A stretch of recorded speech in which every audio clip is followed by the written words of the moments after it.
Welcome to our Mind the Moment's Thursday morning gathering, brought to you by Harvard Pilgrim Healthcare and Tufts Health Plan. This is a place where we invite experienced mindfulness instructors to speak with us about what mindfulness means to them and to discuss as a community how we can incorporate these practices into our daily lives. I'm Suzanne Rowe Palacino. So happy to be here with Tara Healey, our regular Thursday morning anchor at Harvard Pilgrim Healthcare, founder and director of Harvard Pilgrim Healthcare's mindfulness program. Thanks for being here, Tara. Good morning. Thank you, Suzanne. Very nice to be here. I've never been called an anchor. It's got so many meanings in mindfulness and webinar. No, it does. It does. So nice to have you here this morning, and nice to see the group joining. It's been a very sunny morning. Tara and I were discussing this morning, so that came into our discussions first thing this morning. So welcome to you all. And today Tara will start us off with a question, as she usually does, and then add a few words and then lead us in at least a 12-minute guided practice.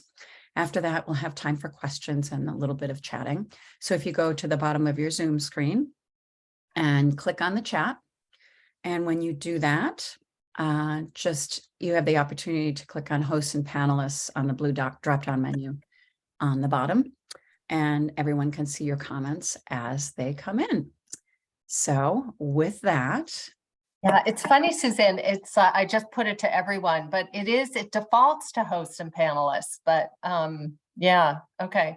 Yeah, and it does default to not letting anybody chat just because privacy things. That was a new thing. So that was something to get used to. Yeah. Everyone can chat. So Tara, what's your question this morning? Yeah. So pretty simple question. Just what is one thing you want to be sure today to do today to take care of your well-being? So just what's one thing you want to be sure that you fit into your day as a way to just support your overall well-being? And Suzanne, we'll start with you while folks are thinking about that. Yeah.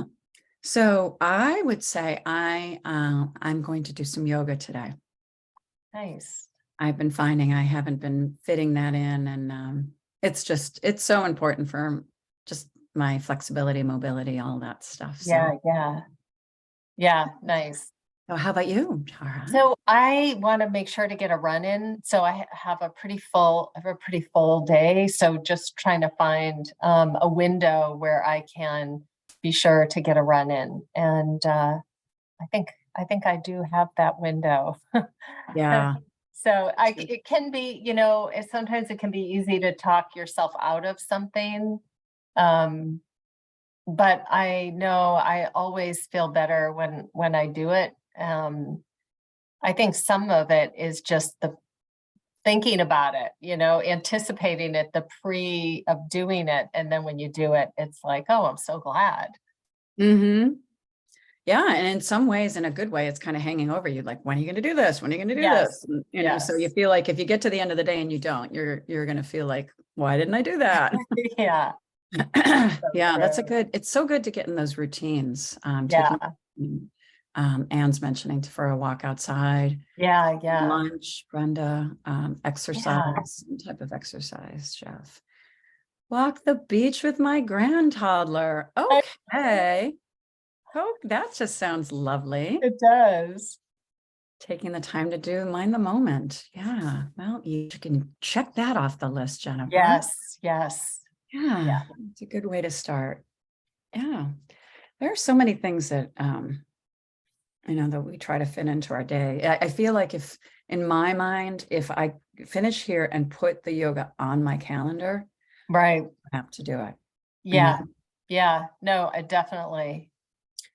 PT exercises and walk in nature with my dog and husband. Yeah. Important stuff. Yeah, totally. Yeah. And I know. Yeah. The other thing too is that I love music, and I sometimes will have this sort of struggle with, do I want to watch the news or do I want to just put some music on?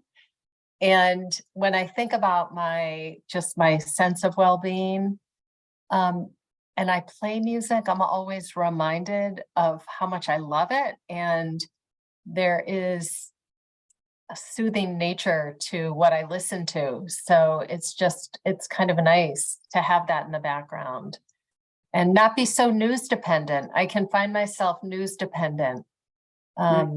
So there is something about doing some news fast, because I think it's also like there's a desire to keep up with things, that I feel like it's my responsibility to, but finding that balance is important. Yeah. Yeah. No, it sets the tone. It does set the tone. Yeah. I notice that in my car as well. I do somewhat default to, okay, I have this finite amount of time. I need to catch up on what's going on. And Right. Yeah. Yeah. doesn't, Definitely. it doesn't always give you all the, this person got, nominated for the, it doesn't always start with the positive, Yeah. it's Yes. what's newsworthy, and, we do know Right. sometimes. But- So I love the opportunity to do, Insight Timer I'm on all the time. So John, thank you for that, for yoga. Yeah. Making myself, Insight Timer yoga. yeah, That's great. yeah, this as always, and find a new book to download for my walk. Yeah. Yeah, reading that's something I also want to do this weekend. I'm finding at night I get too tired and I'm not reading. So I have to Yeah. do it during the day. And it feels kind of decadent, like to sit on my couch and read a book during the day. It's like, oh. And isn't it funny that it feels decadent, but how nice is that just for your well-being, Yes. it's so cultural to feel like somewhat like I should be doing something else more productive, as if taking care of yourself is not. Yeah. I know it's a funny thing. Yeah. Yeah. Yeah. You're right. You're right. It's true in that way. But I thought with practice this morning that I was going to focus more on a body centric. So oftentimes when I lead practice, I'll have, stretches of silence where I'm not talking at all. And I think there's value in having the silence so that, you can see how it gives you like a space to see how the mind wanders. But today there'll be a little more dialogue from me, because I really want to do more of a body centric practice. And I did one last night with a teacher that I was unfamiliar to me, a British teacher, and it was really, really helpful. So I just this morning thought we'll do body work. Yeah. It's good to me. Yeah. All right. So let's go ahead and settle into a posture. And again, you do have some options here for anybody that wants to lie down, as long as you don't feel too sleepy. That's, a fine posture. Sitting, standing, lying down, any of those. And if sleepiness is kind of setting in, it's actually something to really to notice and to work with, to pay attention to how it's showing up in the body and what's happening with that. So let's go ahead and begin. Eyes open or closed. If they're open, gaze downward a little bit, and making any micro movements for relaxation and ease and engagement, so that you're holding yourself in a way that's upright and engaged.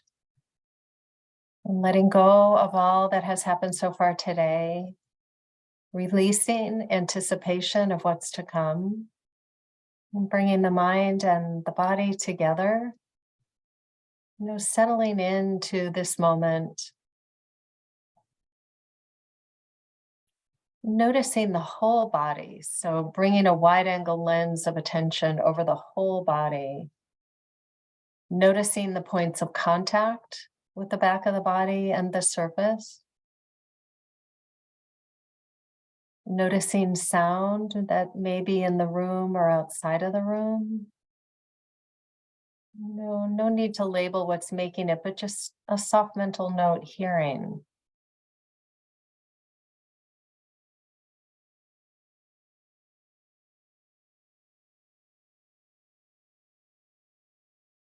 And allowing sound to remain as it will in the background. And bringing awareness back inward to the whole body.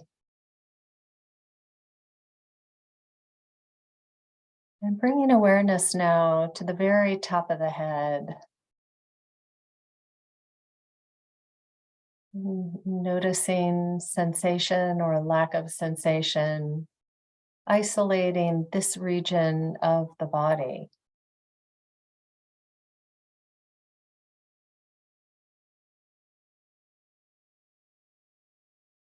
And moving awareness down now over the sides of the head and the back of the head. Bringing the element of curiosity and feeling from the inside sensation or noticing lack of.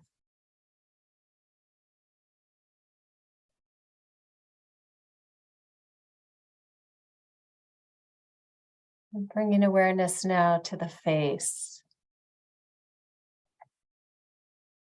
Inviting the muscles of the face, many of which are quite small, to soften. So eyes and cheeks and jaw and mouth. And notice sensation or lack of in the face.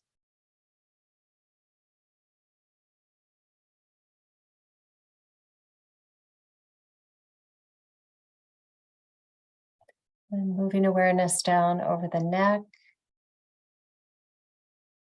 So the throat, the sides of the neck, the back of the neck.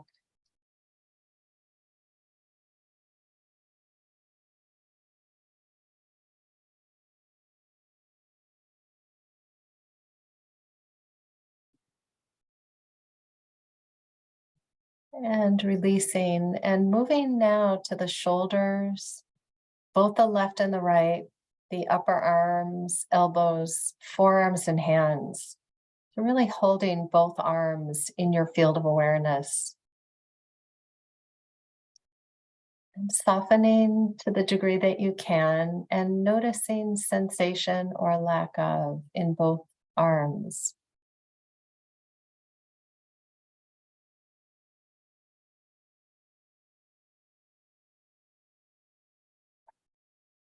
Inviting a sense of ease into the body. Inviting softening in the arms and hands.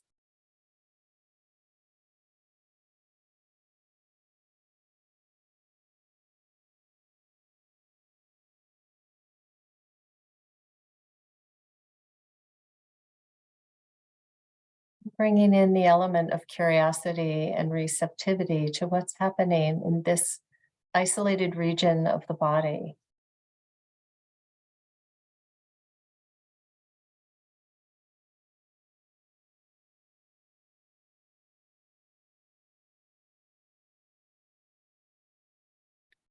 And releasing, bringing awareness to the torso. So front of the body, back of the body, internally.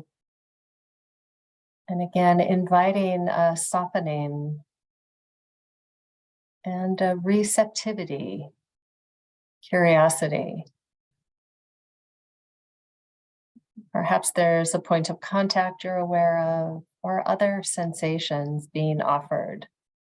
Nothing to do there, but receive sensation.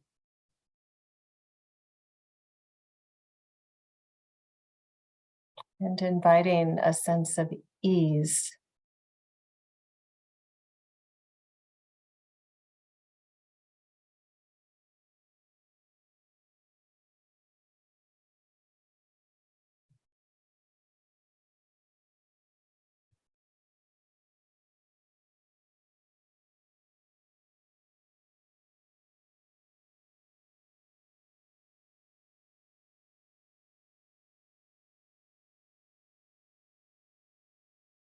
And releasing that. And moving now to the thighs, both the left and the right side. Isolating this region of the body and noticing sensation or lack of. If you're sitting, perhaps aware of points of contact with this part of the body and the surface, or noticing something else.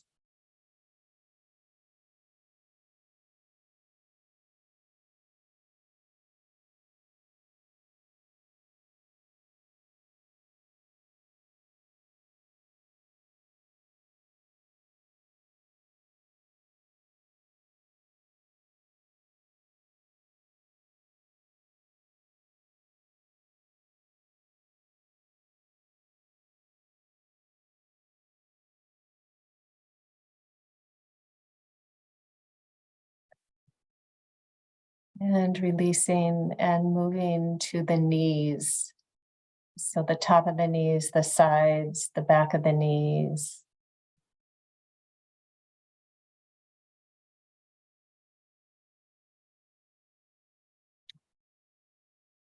And isolating this region of the body, both the left and the right side, and receiving sensation or noticing lack of.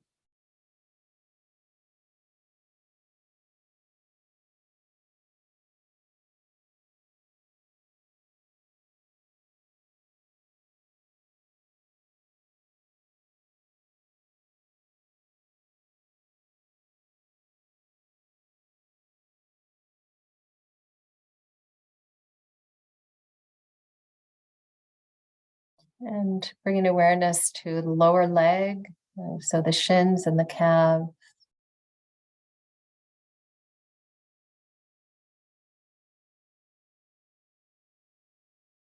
And again, with a receptive attitude, noticing sensation or aware of lack of sensation.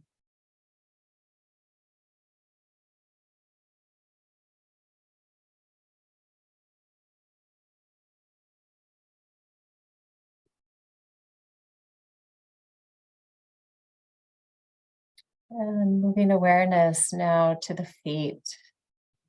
So the soles of the feet, the top of the feet, the toes, the heels. Inviting a sense of ease and softness. And noticing sensation or lack of.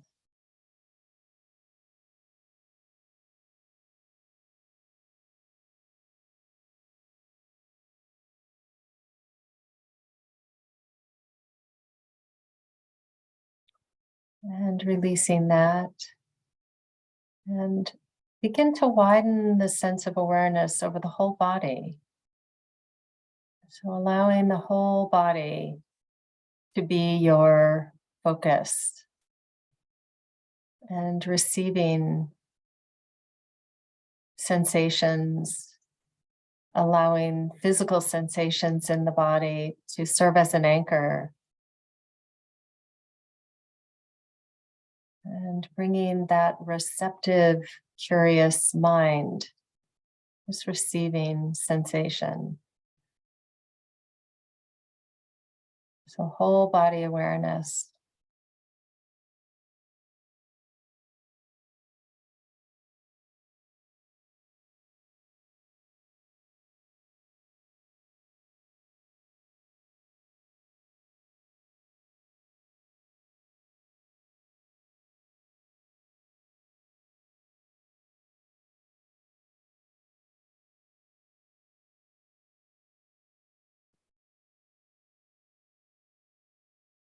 And as the mind wanders, not a problem. Just simply notice, soften the body, and return to whole body awareness.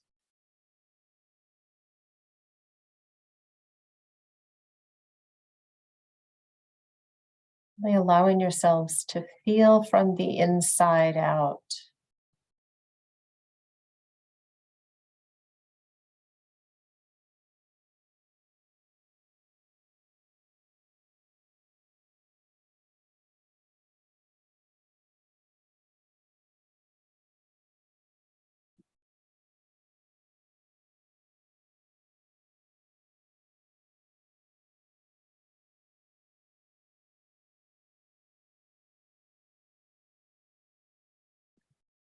And as we bring this meditation to a close, may we be peaceful and at ease.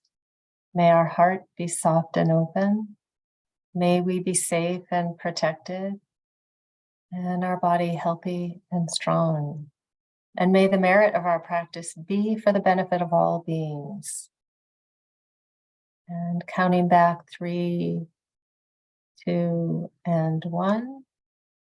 And as you feel ready, opening the eyes, taking a moment to just orient to the room that you're in again, do a little bit of a stretch.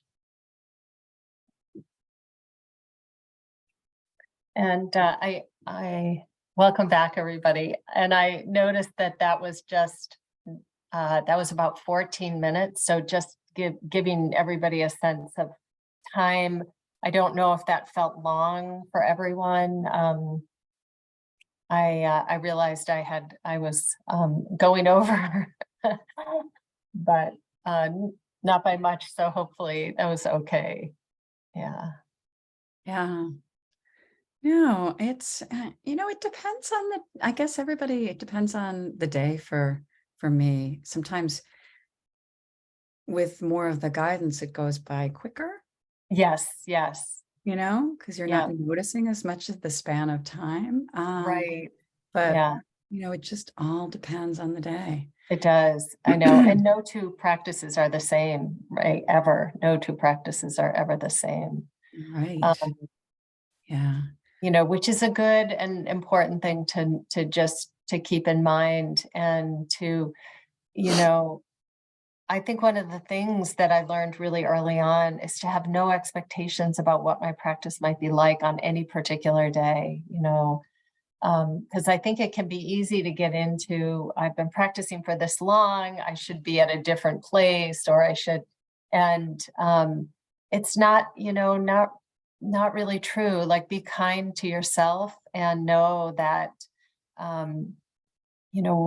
every practice is different. Our emotional life changes. And I was saying to Suzanne before we started that I've always rested in the changeability of everything, of impermanence, of thoughts, of our emotions, of our body sensations, of our life circumstances, that just the ever-changing nature of all of it feels encouraging and hopeful for the most part. But it's such an important concept. I think it's one of the most important things to understand in this practice. And that's why the simple practices of, like, not scratching an itch or not kneading out, like if you have a muscle cramp when you're practicing, but allowing your attention to anytime you're pulled by a sound or a body sensation, let go of your anchor and go to that. And if it's an itch or a cramp, don't try to make it go away by kneading it out or scratching. See if you can notice the changeability, that whether or not you scratch an itch, it will go. It's just, you start to learn these are laws of nature. Yeah. Yeah. Yeah. And I think that's what's so helpful about these practices for people that have, circumstances like chronic pain. Right. Because obviously chronic means it's there a lot. Uh-huh. But, I've led meditation with a friend who truly felt like the one time that she felt like the pain was at the least level was when she was practicing. Yeah. Because, the resistance, like you always say, Tara, and that we've learned, is the resistance to the pain can cause more consistent pain. Yeah. And as we find through these practices that we find a level of being able to release, that can be so helpful. Yeah. Yeah. Yeah. Resistance is a good thing to work with, and it's natural. If something is unpleasant, resistance is natural. But to see what's happening, oftentimes resistance arises without that kind of mindful awareness, the resistance, and then you can see it, you can bring to bear the efforts of your practice over days and weeks to see, okay, not wanting this, I'm pushing this away, and it's actually adding Mhm. to the what's already there. It's adding another layer of angst. Yeah, not easy at all. But I think with practice, it's funny. I sit on the board of directors of the Insight Meditation Society, and we had a board meeting recently, and some of the senior teachers were, some of them coming out of long retreats, like 2-3 months of retreat, and how they were saying, this practice really works. It really does. It really works. So, and I think we have to approach it with a certain amount of trust and faith and confidence that it does, Yeah. I have that, if you might remember, I don't know if you were on this retreat or not, Tara, but I have that funny story when I was sitting my longest retreat, which was 10 days. And prior to that, my next longest one was 7. And I got to the 7 days and it was a Friday night. And I was like, oh my gosh, like, what am I doing? I could be going home. Yeah. Like I felt like it's, my family's home. And I just felt so much resistance. And the smoke alarm went off. Oh, And I wow. thought, here is my chance to escape. Yes. And then it went off immediately, and I was also thinking, I'm going to grab my book out of my car. They don't encourage that. And, it's just all these things that happen during Yes. the time when you're sitting like that. And Yeah. it was such a learning experience. Like, you know what? That's so funny. After that, it was like a mountain that I had to get Yeah. to the top of so I could see the other side. Yeah. And it's so funny because different mind states that come up like that one, it goes away and you almost have to be like, why was I feeling that? Like, it's like I'm in a totally different place right now. So I know it's really interesting on multi-day silence to notice just what the mind does, right? I mean, this is what we're doing in this practice is we are understanding the nature of our minds. Yeah. Yeah. Really, you're right. It's just fascinating. So as well, your practice and being here is always fascinating. So we are happy as always to have you here and happy to have our wonderful posse here supporting us and supporting one another. So thank you everyone for being with us this morning. Yeah, thank you everybody. As always, great to be with you on Thursday morning. Yeah, and we'll be here on Tuesday with Kel Juilliard. So don't miss it. Nice. Yeah, so nice to see everyone, and we'll see you. Have a good end of the week and a nice weekend. See you soon. Yeah. Stay safe, everybody.